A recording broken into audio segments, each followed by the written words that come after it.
इससे पहले क्या यार मौलवी डराते रहते हैं और क्या?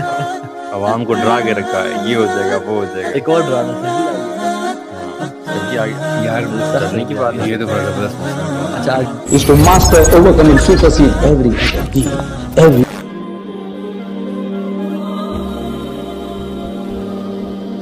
আসসালামাইকুম। আমরা যে নামাজ পড়ি সেই নামাজের যে সিস্টেমটা এটা অসাধারণ। কি কারণে? প্রত্যেক নামাজে প্রত্যেক রাকাতের মধ্যে আমরা সূরা ফাতিহা পড়ি এবং সূরা ফাতিহায় যে কয়েকটা আয়াত পড়ি তার যদি অর্থগুলো আমরা চিন্তা করি তাহলে জীবনের যে কোনো ক্ষেত্রে আমরা এটাকে কাজে লাগাতে পারি। কীরকম? প্রথম আমরা পড়ি যে আল্লাহর কাছে শুকরিয়া জানাই। আমরা যখন যে কোনো প্রিপারেশন নেব, সেটা যে কোনো অ্যাডমিশন টেস্টের ক্ষেত্রেই হোক না কেন, প্রথম এই জিনিসটা মাথায় রাখতে হবে যে যেই প্রিপারেশন হয়েছে আলহামদুলিল্লাহ, যেই অবস্থায় আছি। কি কারণে? কারণ যখন আমরা শুকরিয়া আদায় করি তখন আমাদের মস্তিষ্কের দুইটা অংশ, যেটাকে আমরা সংক্ষেপে বলতে পারি পিএইচ, এই পিতে হচ্ছে প্রিফ্রন্টাল কর্টেক্স এবং এইচটা হচ্ছে হিপ্পোক্যাম্পাস। এইচটা কি? হিপ্পোক্যাম্পাস। এই দুইটা সবচেয়ে ভালোভাবে অ্যাক্টিভেট হয় এবং এই দুইটা যখন অ্যাক্টিভেট হয় তখন মস্তিষ্কে যে পড়াটা আমরা রিজার্ভ রাখি, সেই পড়াটা শর্ট টার্ম থেকে লং টার্ম মেমোরি সেন্টারে রিজার্ভ করার যে প্রক্রিয়া সেটা কয়েক গুণ পর্যন্ত বেড়ে যায়। এই কারণে প্রথম যার যেই লেভেলের প্রিপারেশনই থাক না কেন তাকে এই জিনিসটা মাথায় রাখতে হবে যে আলহামদুলিল্লাহ যেই অবস্থায় আছি প্রিপারেশন ভালো আছে। এরপরে যেটা করতে হবে সেটা হচ্ছে যে আমরা যে প্রিপারেশন নিচ্ছি কে সফল হবে আর কে ব্যর্থ এটা আল্লাহই ভালো জানেন। এই জন্য আল্লাহর উপরে এটা ছেড়ে দিয়ে নিজের সর্বোচ্চ চেষ্টা করতে হবে এবং আল্লাহর কাছে ওই সূরা ফাতিহা আমরা পড়ি যে আল্লাহ তুমি আমাদের ওই রাস্তা দেখাও যে রাস্তায় গেলে পরে সফল হওয়া যায়। তার মানে আল্লাহর কাছে চাইতে হবে আল্লাহ যেখান থেকে প্রশ্ন আসবে সেই অনুযায়ী যাতে নিজেকে প্রিপারেশন নিতে পারি, আর যেই অংশগুলো পড়ি নাই আল্লাহ তুমি সেইখান থেকে প্রশ্ন যাতে না আসে, আল্লাহর কাছে এই জিনিসটা আমরা যেতেই পারি। এবং কোরআন শরীফ যে নাজিল হয়েছে সেই সিস্টেমটা আমাদের শেখা উচিত। কিরকম? প্রথম নাজিল হয়েছে মাত্র 5টা আয়াত, 5টা মাত্র আয়াত নাজিল হলো এবং প্রথম আয়াতটা এরকম যে পড়ো, তার মানে বেশি চিন্তা ভাবনা না করে আগে পড়া শুরু করে দিতে হবে। পড়া শুরু করার পরে প্রথমে অল্প করে 5 মিনিট পড়তে পারি কিংবা 5টা মাত্র এমসিকিউ পড়তে পারি। এবং এমসিকিউর ক্ষেত্রে খেয়াল রাখতে হবে মেডিকেল অ্যাডমিশনের এমসিকিউ মূলত চান্স পাওয়াটা নির্ভর করে মোস্ট কনফিউজিং এমসিকিউ দেয়, কনফিউজিং কোশ্চেনগুলো দেয়, কনফিউজিং এবং কমন কোশ্চেন্সও কিছু থাকে, কমনও থাকে কনফিউজিংও থাকে। কমন কোশ্চেন্সগুলো মোটামুটি 20-25 হাজার স্টুডেন্ট কারেক্ট করে ফেলতে পারে। এই কনফিউজিং কোশ্চেন্সগুলো যারা কারেক্ট করতে পারবে তারাই দেখা যাবে মেডিকেলের মেরিট লিস্টে চলে আসবে। আর প্রশ্ন হলো কনফিউজিং কোশ্চেন্স কীভাবে কারেক্ট করতে পারবে? এটা কারেক্ট করার সবচেয়ে সেরা বুদ্ধি হচ্ছে কন্টিনিউয়াস রিভিশন। আচ্ছা, আমরা যে নামাজ পড়ি দেখি না প্রত্যেক ওয়াক্তের যত নামাজ প্রত্যেক হচ্ছে রাকাতেই সূরা ফাতিহা পড়ি না? সূরা ফাতিহা হচ্ছে গোটাল কোরআন শরীফের হচ্ছে সামারি। ঠিক তেমনি করে প্রত্যেকটা চ্যাপ্টারে একটা করে সামারি আছে। প্রত্যেকটা চ্যাপ্টারে যেই ভাইয়া বা যে টিচার যে পড়িয়েছে যে চ্যাপ্টারটা, সেই চ্যাপ্টারের যে সামারিটা সেইটা আগে রিভিশন দেবো, দেওয়ার পরে সেইটা রিলেটেড এক্সটেন্ডেড পড়া পড়বো। আর কোনো পড়ায় যদি গ্যাপ থাকে ভয় পাওয়ার কোনো কারণ নেই।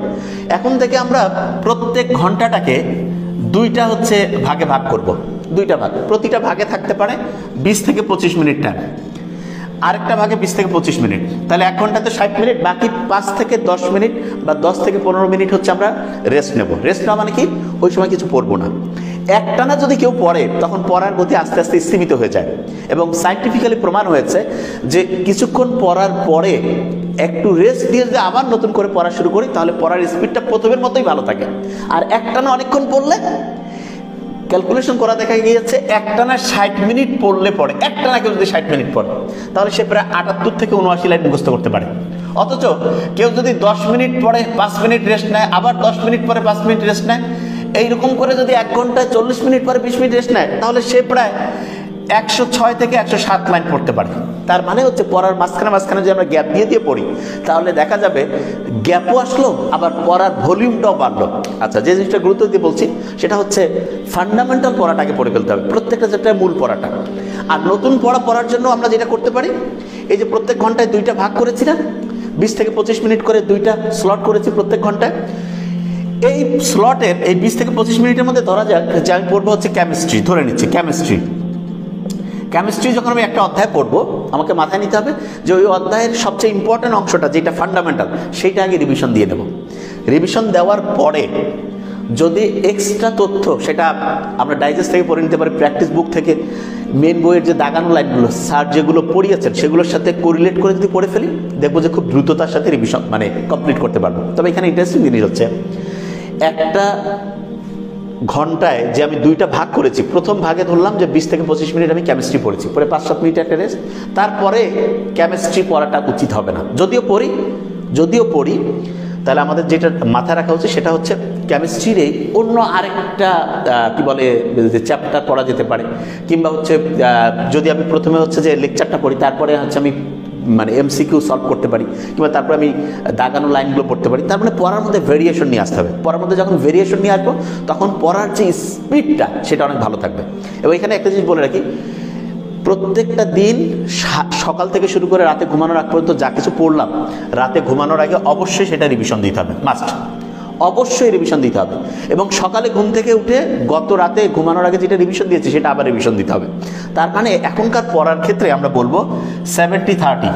তার মানে কি 70% টাইম হচ্ছে রিভিশন, আর 30% টাইম হচ্ছে যে ওই রিভিশনের সাথে নতুন নতুন পড়া যুক্ত করা। নতুন নতুন পড়া যুক্ত করা মানেটা কি? নতুন নতুন পড়া মানে একদিনে যদি এখন 12 থেকে 15 ঘন্টা আমরা পড়ি একদিনে, প্রত্যেক ঘন্টায় কত 40 থেকে 45 বা 50 মিনিট, তাহলে 12 থেকে 15 ঘন্টা যদি প্রত্যেক দিন এরকম করে পড়ি, এই টাইমটা 12 থেকে 15 ঘন্টা যে আমি পড়লাম তার মধ্যে প্রত্যেক ঘন্টাতেই আমার মাথায় রাখতে হবে 40 থেকে 50 মিনিট যে আমি পড়ছি সেখানকার 70% টাইম রিভিশন, আর 30% টাইম নতুন পড়া যুক্ত করা। নতুন পড়া বলতে কি, যে ধরা যেতে পারে যে একটা অধ্যায়ের একটা ছক আছে, ধরলাম যে মস্তিষ্কের একটা ছক আছে, সেই ছকটা আমি পড়িনি, এই ছকটা পড়ার জন্য আমি 20 মিনিট টাইম দিতে পারি। খুব ইম্পর্টেন্ট কিছু যদি বাদ থাকে এরকম, সেটা খাতায় লিখে আস্তে আস্তে করে পড়বো আর টিক চিহ্ন দেবো, তাহলে আমার কনফিডেন্স লেভেলটা আস্তে আস্তে বাড়তে থাকবে। এবং মাথায় রাখতে হবে, এখন থেকে যদি আমরা সায়েন্টিফিক্যালি পড়ি তাহলে দেখা যাবে দৈনিক প্রায় 25 থেকে 30টা সেশন পড়া সম্ভব। যদি 12 ঘন্টা পড়ি, প্রতি ঘন্টায় 2টা করে সেশন, 25টা সেশন। যদি 15 ঘন্টা পড়ি, প্রতি ঘন্টায় 2টা সেশন, 30টা সেশন।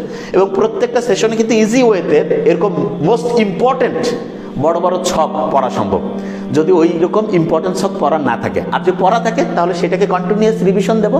এবং এই ক্ষেত্রে আমরা বলবো যে ইংলিশ এবং জিকেটাকে প্রত্যেক দিন রাখা, বেশ করে ইংলিশ এবং জিকে মিলে টোটাল 3 থেকে 3.5 ঘন্টা টাইম অবশ্যই রাখলে যে লাভটা হবে সেটা হচ্ছে ইংলিশ এবং সাধারণ জ্ঞান এটাতে 25-25 পাওয়া সম্ভব।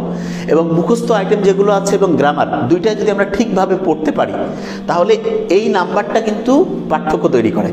কেননা মোটামুটি সায়েন্সের সাবজেক্টগুলোর নাম্বার সবাই কাছাকাছি পায়, কিন্তু ডিফারেন্ট তৈরি হয়, পার্থক্যটা তৈরি হয় এই ইংলিশ সাধারণ জ্ঞান। এই জন্য এটা দৈনিক পড়বো। আর কিছু জিনিস আছে যেগুলো আমার রিভিশন না দিলেও আমি কখনো ভুলবো না, এরকম অনেকগুলো জিনিস আমাদের মাথায় আছে, সেগুলো অত বেশি পড়তে হবে না, সেটা এক সপ্তাহে একদিন রিভিশন দিলে হবে। এখন মূলত কনফিউজিং জিনিসগুলো, এই জিনিসগুলো বারবার হচ্ছে রিভিশনের মধ্যে রাখতে হবে। আর রাতে ঘুমানোর আগে রিভিশন, সকালে ঘুম থেকে উঠে রিভিশন। এবং পড়ার ক্ষেত্রে মাথায় রাখতে হবে যে একটানা অনেক পড়বো এরকম না, 20-25 মিনিট করে পড়বো। আর মাঝে মধ্যে হচ্ছে একটু পানি খাবো, বাদাম জাতীয় খাবার খাবো, লাউ খাবো, মাছ খাবো। এই খাবারগুলো আমাদের জন্য খুবই হেল্পফুল। এবং গার্ডিয়ানকে বলবো, আপনার ছেলে মেয়ের প্রিপারেশন যে অবস্থায় থাকুন তাকে ভয় পাইয়ে দিবেন না যে তোর পিছনে অনেক খরচ করছে, অনেক কিছু করছে, যে চান্স না পাইস তাহলে খবর আছে। এই চিন্তাটা কিন্তু তার জন্য ভয়ঙ্কর। এবং এই চিন্তা করলে ওই যে পিএইচ বলছিলাম না, এই প্রিফ্রন্টাল কর্টেক্স এবং হিপ্পোক্যাম্পাস কিন্তু তখন তার স্বাভাবিক কার্যক্রম হারিয়ে ফেলে। তার মানে শুকরিয়া জানাইলে আমাদের শরীরের মধ্যে এই দুইটা সবচেয়ে ভালোভাবে কাজ করে। আর কোনো কারণে যদি প্রেশার দেই, তারপরে রাগ হই, তাকে দোষারোপ করি, তখন এই দুইটা ঠিকভাবে কাজ করে না। ঠিকভাবে কাজ না করার মানে কি? না করার মানেই হচ্ছে তখন মস্তিষ্কের পড়া যে রিজার্ভ হওয়ার ক্যাপাসিটি সেটা কমতে থাকবে। অনেকে বলে না যে পড়তেছি কিন্তু খেয়াল হারিয়ে যাচ্ছে, মনে হচ্ছে যে কিছুই মনে রাখতে পারছি না। এটার মূল কারণ কোনো কারণে মেন্টাল প্রেশার। এবং এই প্রেশারগুলো গার্ডিয়ান, সারাউন্ডিংস, বড় ভাইয়া আপু এদের কাছ থেকে আছে। কি কারণে?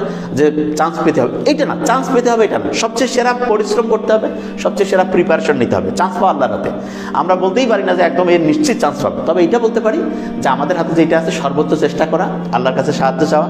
এবং এই যে আজকে যে হচ্ছে শবে বরাতের দিন, আজকে মৌলিক নামাজটা পড়ে যদি আমরা পড়ার ক্ষেত্রে এটা নিয়ম করি যে এমনভাবে পড়বো যে আল্লাহ আমি যদি চান্স পাই মানুষের উপকার করব, তাহলে এই পড়াটাও ইবাদতের মধ্যে হয়ে যেতে পারে। তাহলে আমাদের যে জিনিসটা করতে হবে, রেগুলার রাতে ঘুমানোর আগে রিভিশন, এবং অবশ্যই চিন্তা করতে হবে চান্স পেয়ে গেছে, সকালে ঘুম থেকে উঠে রিভিশন। খাবার দাবারের মধ্যে পানি, বাদাম জাতীয় খাবার এগুলো ঠিকভাবে রাখবো। প্রত্যেক ঘন্টাকে 2টা সেশন করে পড়বো। 70% টাইম রিভিশন, 30% টাইম অল্প অল্প করে পড়াগুলোকে গুছিয়ে নেব।